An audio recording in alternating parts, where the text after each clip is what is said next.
প্রিয় দর্শক, আজ আমি আপনাদের দেখাতে চাচ্ছি আমাদের ঢেঁড়স জমিতে যে ঢেঁড়স ফলন হয়েছে তার কিছু ভিডিও চিত্র।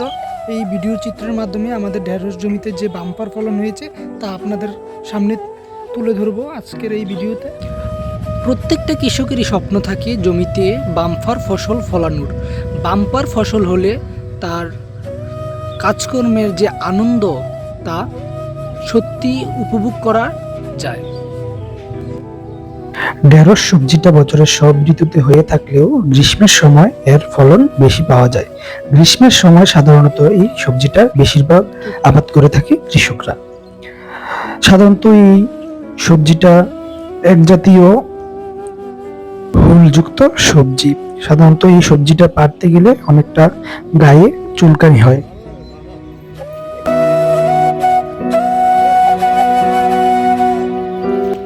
এই সবজিতে পুষ্টিগুণ রয়েছে অনেক। এই সবজির পুষ্টিগুণের মধ্যে রয়েছে magnesium, folate, vitamin A, vitamin C, vitamin বি6 এর মতো প্রয়োজনীয় খনিজ উপাদান।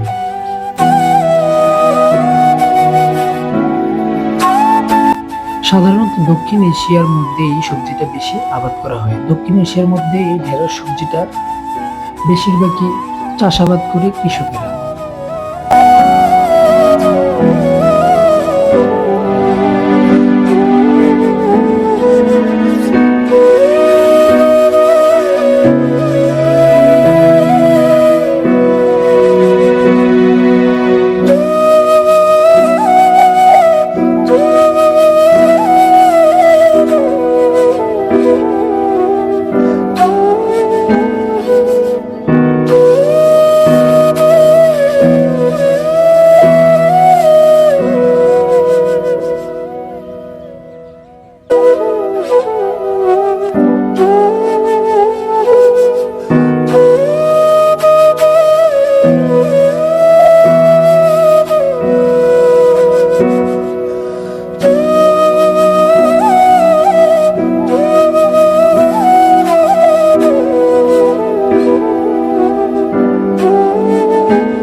সাধারণত এই সবজি বাম্পার ফলনের ক্ষেত্রে কৃষকের পরিশ্রম এবং অধ্যবসায়ের উপর গুরুত্ব রয়েছে অনেক।